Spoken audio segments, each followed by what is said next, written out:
Wherever you're listening to me, I hope you're doing well.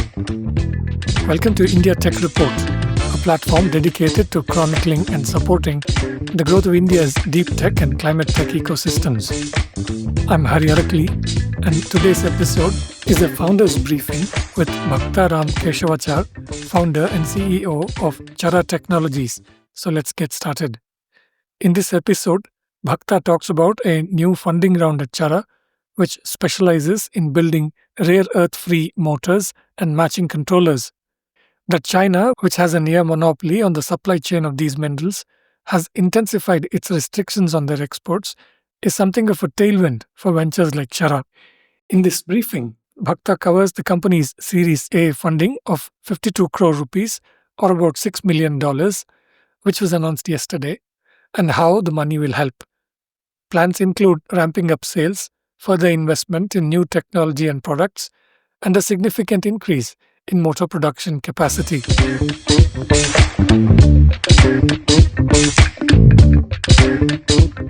So, in terms of introduction to Chara, the larger background is that we are transitioning from an hydrocarbon economy to an electron-based economy, which is good for all of us. And in this electric future, motors will be at the heart of every machine. We need to make the motors efficient and sustainable. Till today, the only way to build an efficient motor is to use the rare earth-based permanent magnets, usually called PMSM or BLDC motors. Works really well. The only problem is the magnets, which need the rare earths. And the rare earths have a few problems. They're expensive, they're difficult to mine and extract, both environmentally and economically. Last but not the least, our friendly neighbor has 90% control over the supply chain, which makes our transition to an electric future kind of difficult. So what we do at Chara, which stands for motion in Sanskrit, is we build rare earth free motors and matching controllers. Our motors are as good as the existing PMSM or BLDC motors in terms of performance, in terms of torque, in terms of efficiency, and in terms of power. Totally designed from first principles from India, manufactured in Bengaluru, in Pune, our oldest industrial estate, and delivered to principally customers in India, but a couple of customers outside India too. Okay, give us just a flavor of the technical aspect briefly. These are called reluctance motors, and you are building one particular type of reluctance motors. Yeah, you're 100% right. So broadly, today in the world, there are three kinds of motors. One is called the induction motor, which we have heard all about. They are abundantly available or deployed, in our homes, offices, industries. They work relatively well. Their biggest problem is their lack of efficiency, especially at lower powers. They are about 60 to 70% efficient. Then we have the rare earth magnet-based motors, PMSM or BLDC motors. Then there's a third kind of motor called the reluctance motor, which till today has not seen the light of day in terms of deployment in large scale. There were a few problems with the reluctance motor, which is its non-linearity, difficult to control. Then there was the torque ripple and noise problems, and then there was the power density problems. What we have done at Chara is we have taken 5 years to do fundamental R&D in motor design, which is electromagnetics, mechanicals, thermals, hardware, and principally the algorithms. And we have made the reluctance motors. And again, you're right, we use the synchronous reluctance motors. There's one more kind called switch reluctance motor, which we looked at, but that has fundamentally the noise and torque ripple problem, which we believe it cannot be solved. So we use the synchronous reluctance motors and deliver performance that is as good as the existing permanent magnet-based motors. Okay. I mean, we know that China's restrictions on rare earths is like almost 25 years old. In recent years, it's really intensified. Just give us a sense of what's happening. And also, I think in the last couple of weeks, they've added more elements to that list of restrictions and so on. Just explain this to us in simple terms. Yes. So rare earths just going back from the beginning, back to our chemistry classes in high school. So rare earths are the 17 elements in the periodic table which occur at the bottom on its own. They usually go by the name of neodymium, dysprosium, samarium, and similar sounding names. They are critical for our electric future. They're used in motors, a little bit in batteries, but in a lot of other applications. And these rare earths are so called not because they are rare. Uh, Gold and silver and platinum are rare. Rare earths are so called because the concentration of the minerals in the ore is very small. So, for as an example, if you take 1 ton of iron ore, you actually get 500 kilograms of iron. If you take 1 ton of gold ore, you actually get about 3 to 4 grams, sometimes 5 grams of gold. If you take 1 ton of rare earth ore, you get like half a gram to 1 gram of rare earth minerals. And that's why they're called rare earths. So what this makes is that the extraction is very um, environmentally hazardous. You have to use lot of chemical reagents, use lot of water, and lot of toxic waste is generated to extract this small amount of rare earth minerals from the ore. So, and as you can guess now, we need lot of ore to generate to extract reasonable amount of rare earths. So it's estimated that every ton of rare earth minerals generates 2000 tons of toxic radioactive waste. Another problem with these rare earths is that they generally tend to occur with these radioactive substances like thorium, so which end up in the toxic waste. So there is an environmental problem. That is number one problem. Clearly, it's not sustainable in the long term. The second one is the technology for mining and extraction and the technology for making the permanent magnets. Though it was originally um, invented in the US roughly in the 70s and 80s, uh, has been fully kind of commercialized by China.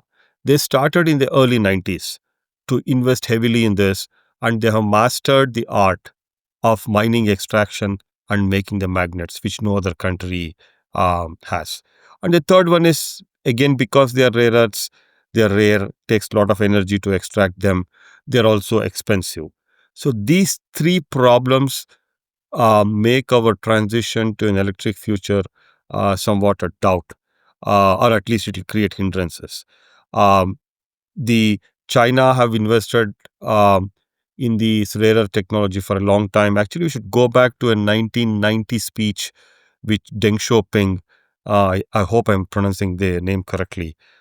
He stood in Tiananmen Square and said, "Gulf has oil, China has rare earths." And so they've created this dominant position, and they're now weaponizing it. Why now? Hari, to answer your question, I really don't know. All I can say is 5 years ago, we knew this problem was there and we started Chara and we wanted to solve it. The immediate trigger for all the actions of China is, of course, the tariff that was announced by the new administration in the US in the April first week, and China retaliated by imposing curbs on the export of rare earth metals. So there is big geopolitics that's going on. And we again thought it had cooled down. And Hari, as you correctly said, again, the issue has flared up and China is putting more restrictions. Uh, Difficult to tell what will happen in the future. But our firm belief is that China, with its dominant position, will weaponize the rare earth supply chain control. And all the other countries in the world have to figure out how to live with it, how to work around it, how to avoid it. And our solution, which is a technological solution, avoids using rare earths, and we believe it's a good solution for India and the rest of the world. Okay. Can you briefly talk about what your main products are today and any customers that you're allowed to talk about?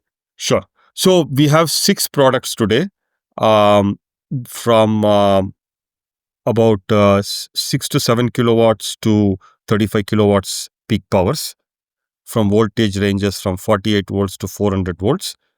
Primarily targeted, the smaller motors primarily targeted on two-wheelers, and then three-wheelers, and then small four-wheelers.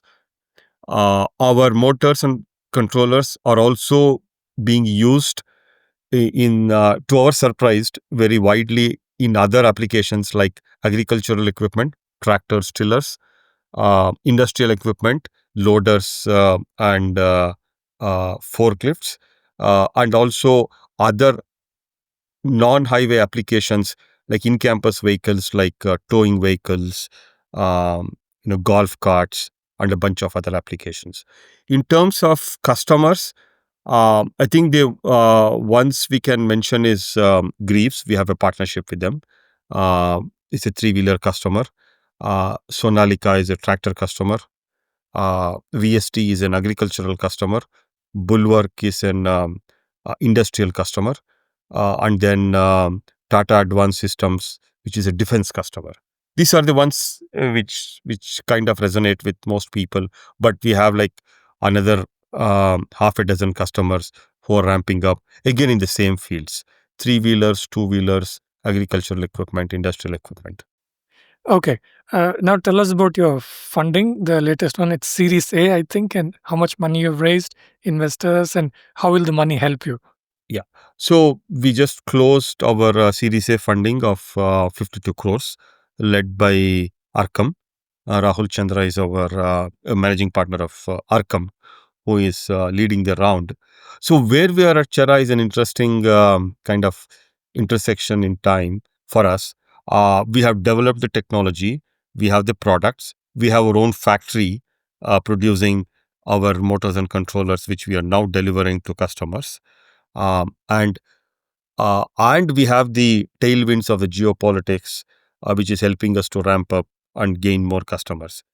So we need substantial capital to ramp up our manufacturing, to ramp up our sales and business development, and to start investing in new technology and products. And this is where this money will be spent in that particular order: manufacturing, operations, and then, of course, developing new products and new technologies also. In terms of ramping up, any targets that you can share with us? Are you comfortable Sure. sharing with us? Yeah. So our current motor manufacturing facility in Pina can do about 25,000 motors per annum. We want to expand it, build a new factory which can do about 100,000 motors per annum. In next financial year, we want to ship about 40,000 motors total. So that's the kind of ramp up we are seeing. This year, we'll be doing about 5,000 motors. Yeah. And we're starting from a small base from last year, where we shipped about a few hundred motors. Okay. Money from this funding, approximately how long would you say it will last? So we believe we have a runway of about 18 to 24 months. And by that time, we should be shipping about thousands of motors every month, or at least at that run rate. We will need one more round of funding, and then we should become profitable after that. So we will start our fundraise again sometime next year. Okay. Bhaktha, that you all have come this far with a deep engineering based hardware product commercially in the market, and you're now ready to ramp up production and sales. Any quick takeaways for aspiring deep tech founders in India? So deep tech is something every country should do to prosper and to become self-sufficient. But it is hard. The hard part comes from principally three factors. One is that takes about 5 years to develop the technology and to find the product market fit. Whether it is doing um, rare earth free motors or maybe solid state batteries, it takes about 5 years of solid effort to make it into a product which we can sell. That is problem number one. Problem number two is the trained manpower. We need engineers and physicists and chemists who will do like core engineering, like closer to material science, closer to physics, closer to electromagnetics. So we need that kind of core engineering people, which is again a little bit hard to find in India, but not impossible. Again, we have some tailwinds there also. Just like me, who came back from US after spending more than a decade, there are quite a few people coming back now, and we actually have graduates from Carnegie Mellon, Vienna University in Europe, and that is also helping. The third problem is the access to capital, patient capital.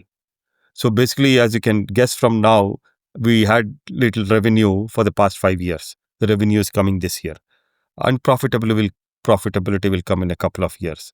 So we need patient capital to see through this time, and to manage the twists and turns of product development, technology changes, and of course the externalities that affect us. But on the plus side, if we solve this problem of deep tech, whether it is in, again, whatever field you're working, whether it's drug discovery or jet engines or rare earth-free motors, the effects are huge.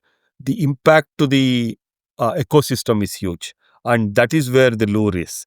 Not just because we can build a big company and make lots of money. We always want to do that. Like everybody else, even I want to have that shiny red Ferrari in my driveway. But apart from that, gives us a lot of satisfaction in creating an impact on the ecosystem, both from sustainability point of view, and also creating a environment where hopefully future deep tech startups will also flourish in India. That's it for today. For in-depth conversations with founders, investors, industry leaders, and other stakeholders building India's deep tech and climate tech ecosystems, please listen to my India Tech Report in Conversation podcast. To support my work, please subscribe to my posts at indiatechreport.in if you'd like to get all these in one place. I'm Hari Arakali. Thank you for listening.